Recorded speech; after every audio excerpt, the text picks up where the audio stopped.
Olá pessoal, tudo bem? Bom, hoje nós vamos falar sobre alguns mitos e verdades, é claro, sobre a natação, com a seguinte pergunta, né? Se natação ajuda na postura. É um tema importante que vai ajudar, né, a tirar algumas dúvidas dos alunos e daqueles simpatizantes do esporte, ok? Então vamos começar. Bom, eu quero iniciar mostrando para vocês um gráfico aqui que está relacionando a quantidade de carga sofrida pela coluna dependendo da condição postural. Esse gráfico ele está em newtons, então vai de 400 a 700 newtons e mostra aqui a quantidade de sobrecarga, né, partindo, é claro, da força gravitacional e na posição verticalizada, do quanto a coluna sofre em relação à sobrecarga. Então aqui vai nos mostrar diferentes posturas, né, na posição sentado e vai nos mostrar aqui a quantidade de carga sofrida. Quando comparamos esta posição, esta postura com o ambiente aquático, nós podemos observar que a força gravitacional ela é menor do que a força de empuxo que está sendo exercida no nadador ao longo do seu deslocamento, ao longo da sua prática. Então, o nadador recebe uma força de baixo para cima que é igual e proporcional ao volume de massa líquida deslocada. Então, essa é a lei do empuxo, né? Isso vai promover ao nadador uma melhor flutuabilidade. Então, todas as movimentações realizadas pelo nadador é executada na lâmina da água, na superfície da água. Isso faz com que o impacto seja muito, mas muito pequeno, né? Então, quando a gente compara com uma postura na posição vertical em relação à posição horizontal do nado, nós podemos ver que a influência da força gravitacional aqui é muito pequena, partindo do princípio que o protagonismo da força de empuxo, né, na água. Então isso é importante nós observarmos. Aqui já vai tirando alguns paradigmas do tipo, eu não posso executar determinado tipo de nado porque eu posso machucar minha coluna, posso aumentar a sobrecarga em regiões que eu sinto dor, vamos dizer assim. Como nós podemos observar, a nossa coluna vertebral ela é composta por várias vértebras. Nós temos 7 vértebras cervicais, temos 12 vértebras torácicas, 5 vértebras lombares, entre 4 e 5 vértebras coxígenas, né? Então essa é a estrutura da nossa coluna. E uma parte importante, né, ao longo dessa aula é falar sobre os nados borboleta, o costas, o peito e o crawl e as influências dessas movimentações na coluna, na nossa coluna, né, ao longo do deslocamento do nadador. Mas antes é importante nós falarmos sobre os graus de liberdade de cada região articular, cada vértebra da nossa coluna. Como podemos observar aqui, é uma tabela de graus de liberdade entre cada região, desde a C1 até as vértebras lombares, né? E está aqui. Nós podemos observar aqui os graus de liberdade na flexão e na extensão, na flexão lateral do tronco e na rotação do tronco. Na flexão e extensão, no caso aqui na cervical, os graus de liberdade entre C6 e C7 são até 20 graus, né? Aproximadamente 20 graus, tá? Entre 19 e 20 graus. Na flexão lateral, nós temos aqui a C1, lá bem próximo à região da cabeça. Os graus de liberdade vão até 10 graus. As outras regiões aqui já existe um pouquinho de limitação no que se refere à flexão lateral. Mas aqui nós vemos o índice de graus, então do 0 até o 10. Né? Na rotação nós temos 47 graus nessa região C1, C2, né, de virar a cabeça para a lateral, fazer esse movimento. Na região torácica, os graus de liberdade aqui com mais predominância é T11 e T12, né? Como podemos observar, vai até 15 para 16 graus de liberdade nessa região, chegando próximo a L1, que já é uma vértebra lombar, né? Da região lombar. Na região lombar, entre L4 e L5 até S1, que já é uma vértebra sacral, vai até 20 graus de liberdade, quando a gente está falando sobre flexão e extensão. Os graus de liberdade na flexão lateral vai até 10, né? Então tem uma certa diminuição aqui nesse movimento de flexão lateral. E na rotação diminui ainda mais, né? Então, movimentações que cheguem próxima a esse tipo de amplitude tem que ser tomado cuidado. O que nós não vamos ver na água, né? Esse trabalho de flexão lateral e nem de rotação. Então é importante nós entendermos os graus de liberdade entre cada região articular para fazermos uma associação no que nós vamos estar realizando no ambiente aquático. É importante também nós entendermos o plano, né? Então, no primeiro gráfico que eu mostrei, estava falando sobre um plano vertical, né? Então, a força da gravidade é exercida na região da coluna. E aqui, quando nós vamos para o nado propriamente dito, nós vamos para o plano horizontal. Então, aqui já diminui drasticamente a sobrecarga na coluna. Basicamente, é zero ali, vamos dizer assim. O exemplo aqui, né, que é importante também entendermos como que funciona as cargas exercidas no nosso corpo, né? Então a primeira carga é um tipo de comportamento aqui que eu mostro. Então aqui a gente tem o osso na forma original e aqui esse tipo de comportamento chama-se cisalhamento, né? O que seria o cisalhamento? Seria uma vértebra deslizando sobre a outra, né? Ou uma torção, vamos dizer assim, um exemplo. Isso é uma carga perigosa, né? Essa que pode trazer um certo desgaste para a região articular, entre os discos intravertebrais, né? Então guardem bem isso, cisalhamento. Mais para frente eu vou mostrar que seria meio complicado ter esse tipo de movimentação na água, né? É inexistente. Há outro tipo de comportamento em relação à carga exercida no nosso corpo, exercida no osso, é a de compressão, ou seja, achatamento, né? Então o osso ele tem uma zona elástica até uma zona plástica. Existe um tipo de compressão que favorece o osso, que nutre o osso, né? Dentro dessa movimentação, desse comportamento em relação à compressão, né?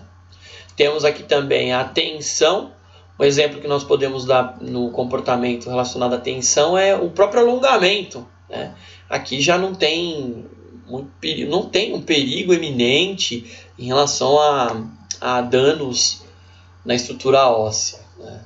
Então nós podemos observar esse tipo de movimentação nos exercícios de alongamento, importantes para a musculatura, importantes para as regiões articulares, né?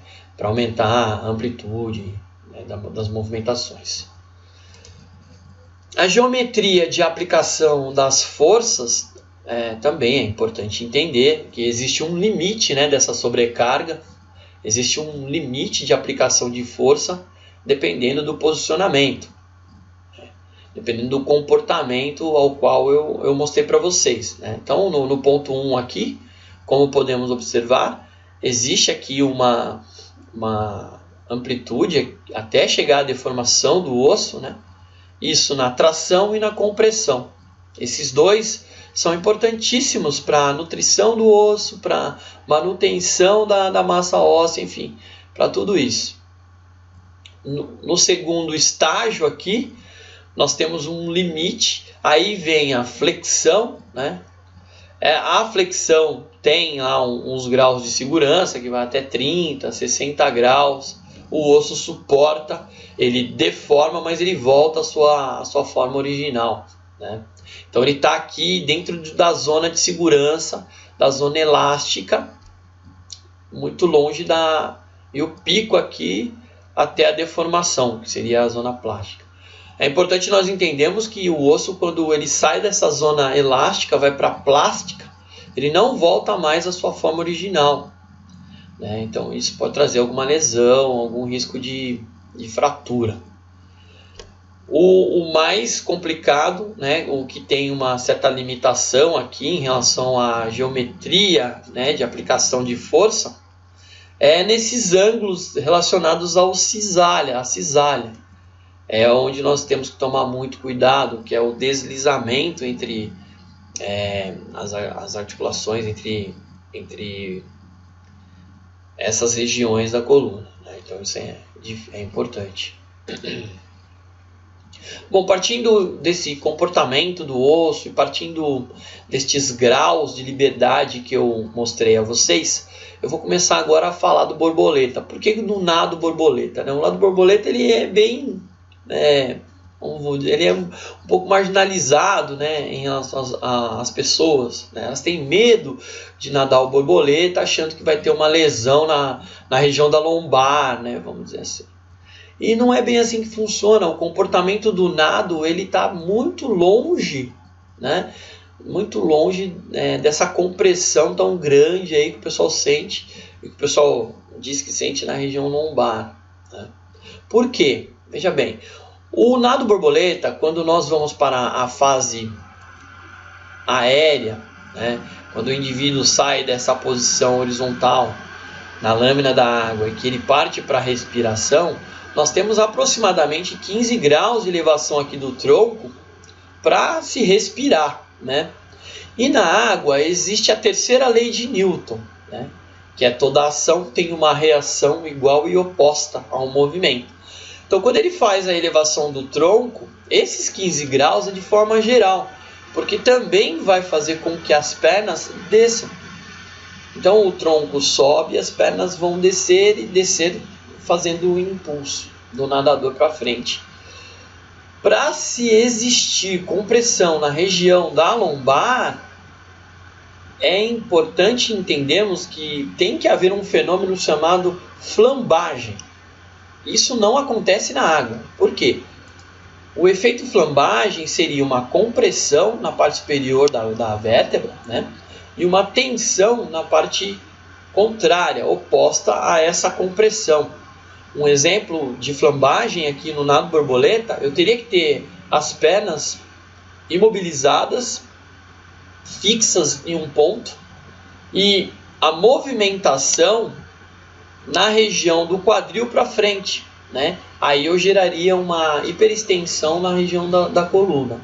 Isso poderia ter uma compressão entre as vértebras. E aí é danoso. Só que isso não acontece na água, né? Porque quando o indivíduo está indo para a fase aérea, para a fase de respiração, ele está fazendo com que as pernas abaixem proporcionalmente a essa inclinação para cima, né? Então, isso é fora de cogitação, mesmo porque, né, a região da lombar, como vimos nos graus de liberdade, está entre 20 graus aqui, no caso flexão e extensão, entre L4, L5 até S1, 20 graus de liberdade, né? E eu preciso só de 15 graus para subir, e quando eu falo dos 15 graus é o corpo todo. Então é importante nós entendermos que não existe compressão discal no nado borboleta, mesmo porque na água nós temos a força de empuxo, né? Então essa força de empuxo faz com que eu diminua a questão do peso. Isso facilita os movimentos com maior fluidez. Além do que, a força é proporcional na subida e para a descida, né?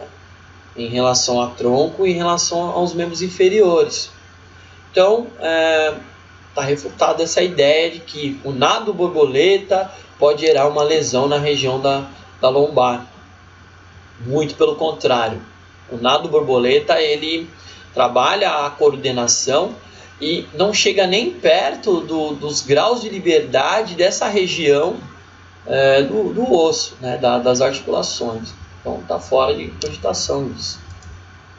O nado costas também tem uma estrutura que está fora dos riscos de lesão, mesmo porque ao longo de todo o processo de deslocamento, como o nado é executado de forma alternada, nós temos a rotação como um todo, desde da região da cervical até a região do quadril. A movimentação é dinâmica, né? Para que houvesse uma certa lesão, para que ocorresse alguma lesão nessa movimentação, eu teria que bloquear a região do quadril e o movimento só da lombar para cima, né? Aí eu faria um efeito de torção na vértebra. Esse efeito de torção é o que nós falamos anteriormente, que seria o de cisalhamento, né? O deslizamento entre essas vértebras. Aí sim poderia haver uma lesão nessa estrutura. Como o nado está absolutamente relacionado a essa rotação entre tronco e quadril natural, né, do nado, mesmo porque existe uma alternância entre os braços e as pernas, nós estamos longe desse risco. Outro nado que também é um pouquinho polêmico, que às vezes as pessoas elas confundem esse movimento de fase aérea do nado com a compressão discal na região lombar, foge também dessa estrutura, mesmo porque os graus variam entre 10 até 15 graus de elevação do tronco e é proporcional, né, essa elevação ao baixar das pernas para executar o movimento de propulsão novamente. Então aqui também não tem esse risco, né? Eu teria que bloquear essa região da perna, dos membros do quadril para baixo, né? Teria que estar numa situação fixa e do quadril para frente a elevação. Aí eu faria uma hiperextensão na região da lombar. Porém, isso não vai acontecer na água, mesmo porque existe essa ação e reação aí entre os membros. O nado crawl ele parte da seguinte lógica, da mesma lógica que nós utilizamos no nado costas. Nós temos aqui uma rotação natural do nado que vai de 10 até 30 graus, né, de movimentação nessa rotação. Isso é o corpo todo fazendo o balanço natural do nado neste trabalho de equilíbrio, né? Mesmo porque como o nado é alternado, eu tenho que executar esse movimento de rotação ao longo de todo o deslocamento do nado, né? Isso é super natural. Eu só não conseguiria fazer esse movimento se o nado fosse simultâneo, né? O nado simultâneo ele faz o seu deslocamento para cima, para baixo, enfim, nado borboleta e nado peito. Porém, no nado crawl existe essa rotação natural, né? Então, para que houvesse, mais uma vez, para que houvesse uma lesão nessa estrutura, eu teria que bloquear essa região do quadril. E bloqueando a região do quadril, isso faria com que lá da L4, L5 para frente, movimentação. Aí entraria em torção, mais uma vez, que é o movimento ao comportamento de cisalhamento. Aí sim poderia existir uma lesão, né? Nos começos, assim, nos primeiros momentos da aula, o aluno está iniciando, ele tem aquela mania de buscar o ar rapidamente, né? No nado crawl, e daí diminui esse trabalho de rotação entre tronco e quadril. Ele acaba virando um pouco mais, fazendo a movimentação da cabeça. Isso de fato faz com que essa movimentação seja menor, mas mesmo assim a água não tem um ponto fixo que trave a coluna para ele usar apenas das vértebras torácicas às cervicais, né? Ele vai ter um movimento, só que menor. Ainda assim, está longe de qualquer tipo de lesão. Bom, pessoal, como vimos, a coluna vertebral ela é composta por várias vértebras, né? E cada uma tem um comportamento e graus de liberdade dentro dessa estrutura. Nós falamos aqui dessa estrutura e qual seria o papel real da natação nessa estrutura. As pessoas associam a natação com o trabalho postural, mas como vimos, o trabalho postural na vertical implica em outros elementos, em fortalecimento de músculos mais profundos. E isso eu alcanço com trabalhos fisioterapêuticos, com a própria musculação, né, nesse fortalecimento, esse trabalho de fortalecimento de músculos mais profundos. A natação, o papel da natação aqui é diminuir, ou melhor, quase não existir ali o impacto nessa região. Levando em consideração princípios hidrodinâmicos, princípios biomecânicos na execução do nado, está muito longe dos limites de graus de liberdade entre cada inserção, entre cada vértebra. Então é isso que é importante nós entendermos, né? Então, quando falamos de nado borboleta, nós só precisamos de 15 graus, ali de 15 até 15, 20 graus para sair, para respirar. E a força é proporcional tanto na subida quanto na descida. Eu quase não mexo ali nessa região da lombar, né? Da região da lombar. Quando falamos no nado costas, para existir um movimento de cisalhamento, eu preciso bloquear a região da minha cintura e executar movimentos só das vértebras para cima. Isso não ocorre, levando em consideração o desequilíbrio natural ao longo da movimentação. O nado peito a mesma coisa, existe a terceira lei de Newton trabalhando nos nados, então é muito complicado adquirir qualquer tipo de lesão relacionada a essa estrutura, né? E também no nado crawl. O que nós temos que levar em consideração é que a natação diminui o peso corporal, né? Ela facilita as movimentações porque a lei do empuxo faz com que o indivíduo execute os movimentos na superfície, na lâmina da água, e isso de fato faz com que a sobrecarga na coluna seja muito pequena. Então esse é o benefício que a natação traz para os exercícios. Sabendo disso, é importante entendermos que as intensidades realizadas nesse ambiente faz com que nós executamos qualquer tipo de movimentação sem nenhuma preocupação com essa questão voltada à sobrecarga específica nessas articulações, principalmente no disco intervertebral, né? E também levando em consideração os graus de liberdade entre cada região da coluna. Então é importante entendermos dessa forma. A natação ela traz benefícios à execução em relação à postura, sim, com certeza. Mas é importante entendermos que o protagonismo da natação está relacionado à diminuição de sobrecarga nessa região.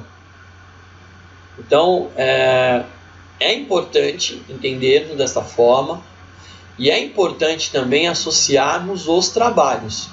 Então, ao longo do meu dia, eu preciso me policiar em relação à minha postura. Ao longo das minhas tarefas diárias, eu não estou executando nenhum movimento na posição horizontal, né? Nenhuma atividade física na posição horizontal ali. Eu estou estudando, eu estou sentado, eu estou trabalhando, eu estou executando movimentos em pé, enfim. Tudo isso envolve uma consciência corporal e envolve uma percepção de você mesmo para com as movimentações, né? Então existe toda uma educação aí postural para se levar em consideração. E os trabalhos dos colegas da fisioterapia, os trabalhos dos colegas da questão funcional, é importante para se associar a esse conjunto, né? Então a natação vai me permitir mexer com sobrecargas relacionadas à intensidade dos exercícios e que não vai afetar a região da coluna no que se refere a essa compressão, né, entre as articulações. É isso, eu espero que vocês tenham gostado desse vídeo e vejo vocês nas próximas aulas.